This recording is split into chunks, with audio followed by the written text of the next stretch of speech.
Tonight from Fernwood Tonight, 30 minutes of very remarkable entertainment coming to you almost live with your host for tonight, Mr. Barth Gimbel. Tonight, Barth's guests will be Mr. X, Mr. Y, Mr. Z, two tough animals and a pirate, William W.D. Budd Prize on how to alter your jeans without a tailor, and Happy Kind and the Mirth Makers. And me, I'm Jerry Hubbard. And now here's your host and mine, Mr. Barth Gimbel.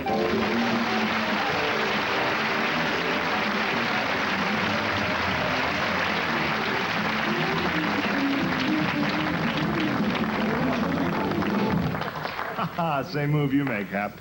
Thank you very much. Good evening, and welcome again to Fernwood Tonight. I am Barth Gimbel. Okay. Oh, no, that's fine. And I'd like to take a couple of seconds right here at the beginning to apologize to a darn good friend of mine, Craig Savage of Savage Cleaners, where they actually do operate their own plant, incidentally. A lot of cleaners say it, but Craig does it, and I've seen him. Okay. Craig, I know you haven't been able to reach me on the phone for the last few days. I'm sorry. We've been having some trouble with crank calls, the kind all celebrities get. You know, for a while they were fun, but then I started getting some real dates. Yeah, seriously. I'm sorry, the problem probably should clear up soon. Also, to the friends who've noticed milk bottles piling up on the front porch of my humble abode and got a little concerned, no cause for worry. I've just been getting into yogurt making at home, which is really a delight for me. Not spending the night anywhere. And leaving the bottles in the sun for a few days, of course, really gets the healthy bacteria action going.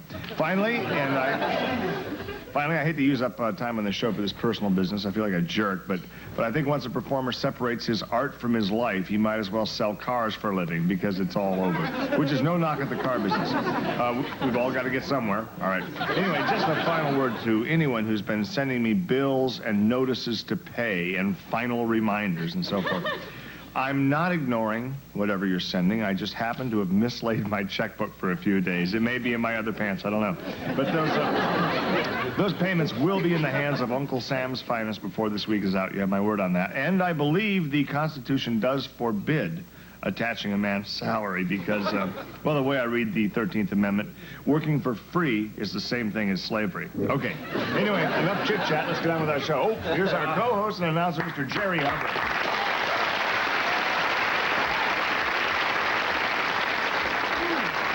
I had to chuckle there for a minute the way some people read that 13th Amendment. They don't realize all that stuff is true. Well, you know, you're talking about problems with money. There's a saying that money is the root of all evil, which is, again, people misread that. That's not true. It's the love of money is the root of all evil. People get a lot of sayings wrong. Like any others? Like that one. Yep, we got that one wrong, all right. And music hath charm to soothe the savage beast. It has charm to soothe the savage breast. It could also be a beast's breast. It could be, probably soothe the breast of the beast. Sure. But in Europe, speaking of money, they have a saying that never touch a bad check with a 10-foot pole. I'm just kidding there, because if you can laugh at your money problems, they seem to be a little less severe. If you can't laugh at your money problems, what can you laugh at? Absolutely. Well, we got a great show tonight, despite this.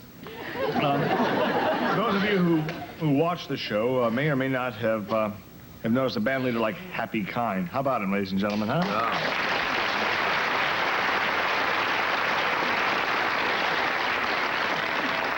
Happy, they've told me you've written another alleged song. I know a lot of people are always asking you questions about your writing. What do you do first, words or lyrics? And they're always asking you as well. Happy, where do you get your ideas? Well, Barth, inspiration can come from practically any place. You know, it comes from trees, a lake, beautiful girls, you know, anything like that. Sometimes just from a sore throat, you know, you can get some kind of an inspiration. Or it can come at any time of the day or night. Night and day, doesn't matter. Sometimes when you're walking down the street where somebody lives or across a crowded room at a party, you know, anything. So that's all there is to it, huh? Is that all there is? It's still the same old story. Right, okay, why don't you just sing a song, okay? Happy Kind and the Mirth Makers, here they are.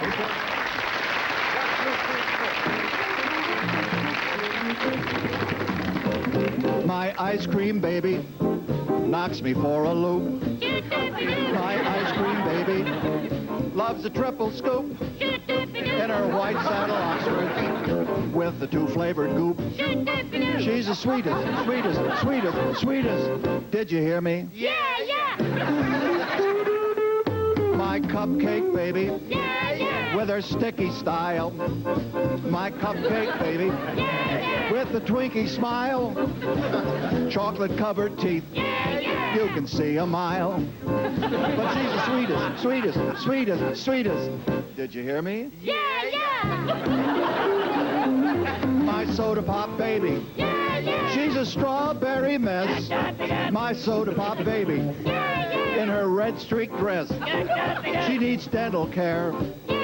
But I must confess, she's the sweetest, sweetest, sweetest, sweetest. She makes me sick. All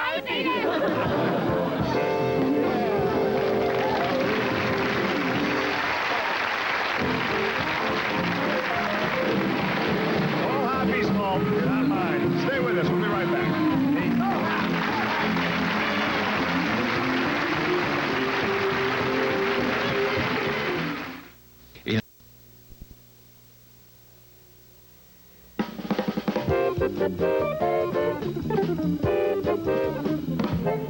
Thank you, Happy. You know, one problem most cities share, big or small, is the increase in the crime rate. The Tri-County area is no exception. Tonight, with us to discuss the crime problem are 3 men who should know. They are criminals. To protect their identity, they will be using phony names and wearing disguises. Let's meet them now.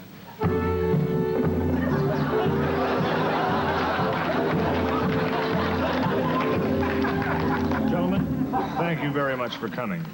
You know, before we get started, Barth, I think we should thank the guys in the makeup department who provided these wonderful disguises. Because even if I know who you guys were, I wouldn't know who you were. That's right.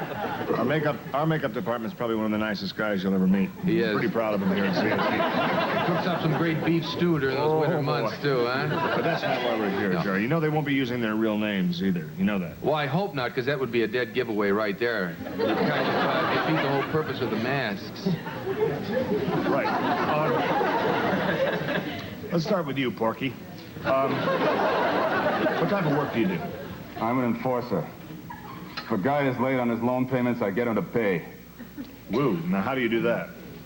I put his fingers in a drawer and shut it. Bugs, what sort of stuff are you into? Well, for a fee, I make sure people do what we want them to do. I do this by threatening bodily injury, inflicting bodily injury, and sometimes doing away with the body altogether. In other words, I think we can suffice to say you're a hitman. Oh, shit. We like to refer to it as a persuasion engineer. Okay, persuasion engineer. Doesn't it bother you, though, persuasion engineer, to know that you're a killer? Well, it's dirty work, but somebody's got to do it. I guess you're probably right in your own way. I have a question to ask. Do they still make those great cartoons with the rabbit? I never see them anymore, and I don't know whether they're still making them or if we're just seeing the old ones. What cartoon? You know, the ones with the bunny and What's Up, Doc? I don't know what you're talking about. Anyhow. How about the one in the middle, Mr. X or whatever you are there? The Hook. The Hook. So, it sort of looks like Peter Ustinov after a bad car accident. Sorry, and I hope he never has one. I'm sure we all agree. The Hook, that's fine. Yeah, the Hook, yeah. Well, I don't do anything as exciting as these guys. You see, I'm just a beginner. I still have a regular day job. Uh-huh. Mm-hmm. Yeah, I'm a school crossing guard and a part-time paramedic. Paramedic. So in other words, you can only commit crimes at night. Yeah, that's right. You know, little robberies, petty thefts, assault, that kind of thing. Mm. Well, you've got to start someplace. Maybe you keep your nose to the grindstone and really work hard. Someday you can move up to an executioner or a hitman. I hope so, Jerry. I'll try. Gentlemen, let me ask you very seriously. In your opinion, why is crime on the increase? How about you, Porky? I'll take that, boy. Oh, yeah. I'll take that. Bugs, you got it? I was going to hop right in with that answer. Now, don't think I'm Bugs. But the thing is, the biggest problem is that they're making crime too easy with them burglar alarm devices. You know, them so-called devices? Yep. They're an invitation to steal. I come to a place. I see a guy's house with a burglar alarm device. I figure this guy's really got something valuable to protect. Yeah. And I imagine the banks are the most guilty of that. They always have those burglar alarms. And it's a dead giveaway that there's something valuable inside. They should probably get rid of the alarms and just keep a low profile. Oh, yeah, another big help to the criminals is when you turn your lights off and you lock your door when you go out. No good. Yeah, Oh, no. No, that's right. If you leave your door open, your window open, your lights on, we think you're home. So we pass the joint right by. Right by. But then on the other hand, you could walk right in and steal everything. I mean, Never thought of that. you could just walk right in. Walk right in and take it. all right. Look, you know, Bob? Yeah. Well, listen, it's really wonderful of you guys to come on the show and then share these secrets with the audience on how to protect your valuables. And I'm sure someone in some way will benefit from this advice. And who knows, you guys helping other people in some crazy roundabout way may actually end up helping yourselves. Yeah, I'm sure they will help themselves to our silverware, to our cars, and TV set, etc. Oh, not the TV set, because we're on. Listen, gentlemen, thank you so much for being here. And if any of you are worried about crime, don't forget these faces. If you see them on the street, you know you're in trouble. Okay? We'll be right back after these words. Don't go.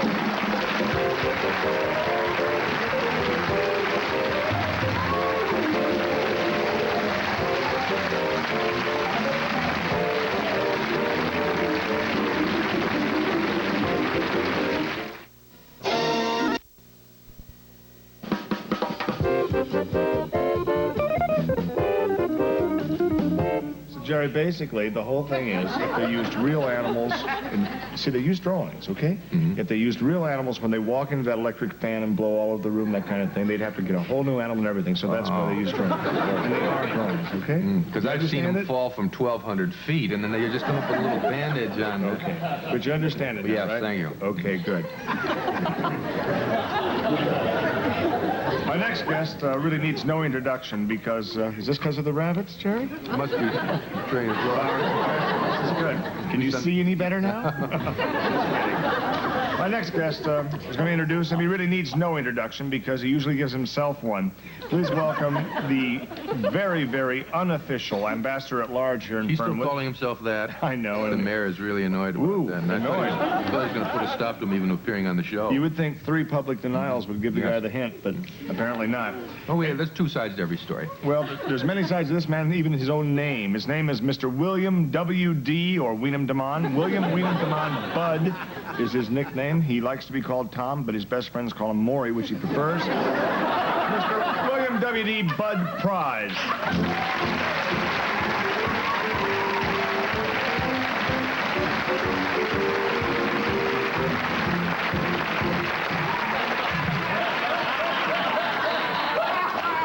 Well, now, mad boy, I want to tell you something. Fernwood is in the middle of a... Do you mind giving me a little room here? Fernwood is in the middle of a crime tidal wave. It's fabulous. It's unbelievable what is going on in Fernwood, and I don't know who's responsible for it. Last week was my cabunny that was stole right out from under me. And this week, I received this. This is a rancid note. It's a rancid note. I'm going to read it for you. Did you get that? Is this it? We have your chow chow. Leave $28 in small bills for us. Sincerely, XOXO, us. Now, you know that Cletus Emmett Wheelwalker and me puts things by for the winter. We get different produce from different people that gives it to us, and some of it we buy. This week, we just put up about 58 quart of produce and different kinds of things. We put up peaches, we put up gooseberries, we put up the different things. Expended $8 in cash on paraffin and produce, put it all up. All right. So now I'm sitting at home. I'm sitting at home, and I hear this knock on the door, and then footsteps scurrying away. See, so I go to the door. This is what is on my door. You see, the mainstay of our life, our mainstay is chow chow. I use it on everything. I use it on beefsteak. I use it on chicken, on fish. Everything I eat is just covered in chow chow because I happen to love it. Can I ask you what this chow chow is? Really? Well, chow chow, it's chow chow. Everybody knows what chow chow. A little more specific. It's like Piccadilly, but you got every vegetable under the sun and moon in it. You got your colored flour. You got your onions in there. You got your tomatoes. Everything is in there. You know, everybody knows what chow chow is except these two individuals. And they stole a jar of that. 56 quart of it. No, wait a minute. I'm sitting there. Now, so first thing I do when I get this note, because I know exactly what they're talking about, wanting the $28 for it, so I started to call Cletus Emmett Wheelwalker. Just then the phone rings. He says he got the same note, walked outside, they had broke into the cellar door and had taken every quart of our chow chow. Now, Cletus Emmett Wheelwalker, I want you to know something, that this man could starve because of this. The man ain't got but 3 teeth in his mouth. Exists on Gerbers. Can only get the Gerbers down when it's loaded with chow chow. I don't know. Maybe babies likes it, but of course they can't talk. So this man could actually literally starve. Now, I told you we have $8 worth of this of investment in this chow chow, and what they done, they left Cletus a note telling him that they was going to put 1 quart in the hot sun per day until the rancid was paid. Now, wait. I have to say, a word of advice here, Bud. You're getting really flying off the wrong end, and I think someone's trying to get your goat, trying to get you ruffled here so you don't think They got my cabunny, that's well, what no. Someone's out to ruffle your feathers, and you're not thinking properly when you're like this. You now, just get so calm riled down up. and think rationally. Have you thought, I could pay them the $28 in rancid Don't money. do it. Except that, well, I could pay it to them, but you see, I don't get any of the money that I earn on this show. I give it right back to Barth because he puts it in my trust fund. I told him I don't need a trust, but on the other hand, he says, well, who knows what. Speaking of trusses, how is this coming along here? It's coming along real nice. My Chinadonistry. It's no worse, I'll say that much. Well, it's coming along. We nipped it in the bud, you know. It ain't coming out anymore. Is there any way you can identify the jars of chow chow at all? Well, you know, them jars has got Cletus Emmett Wheelwalker stamp. A special stamp, you know, it's like a thing from outer space. Your different stores to show where it's not just a CMW or anything like that. No, it ain't like that at all, but you'll recognize it if you see it. Well, for Cletus, if you're watching. Have you taken this to like a fingerprint expert or handwriting expert to see if Well, leave your fingers off of it if you're going to do that. It looks like if your fingerprints would be all over and you'd be the first one they'd suspect. We'll be right back after these words.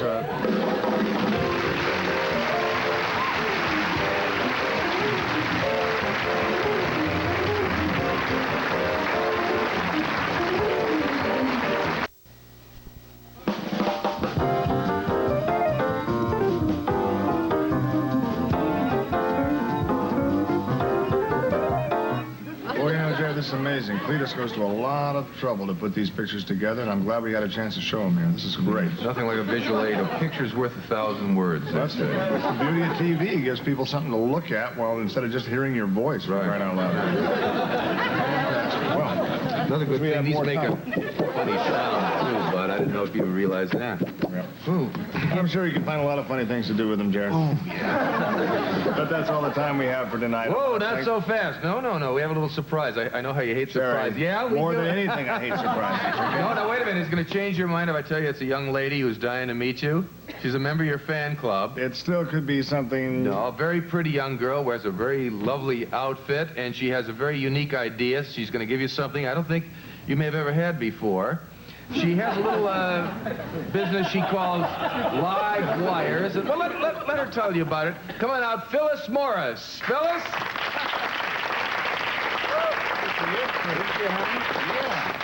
You're very pretty. Thank you. I'm Welcome. so glad to meet you. One of you in my fan club? I am. I'm a big fan. Okay. I have a singing telegram for you. Oh, Did you ever get a singing telegram? Yeah. Forgive it. I've never even heard one. This is great. Bart Gimble, Bart Gimble, we the people of the state of Florida hereby command you to appear at the county federal courthouse in Miami, and this you must do.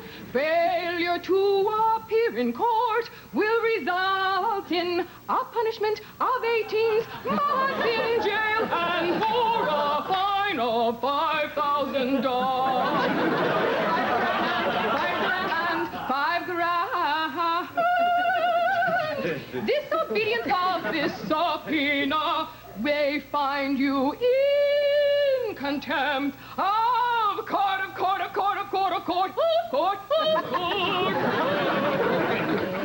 Wasn't that great?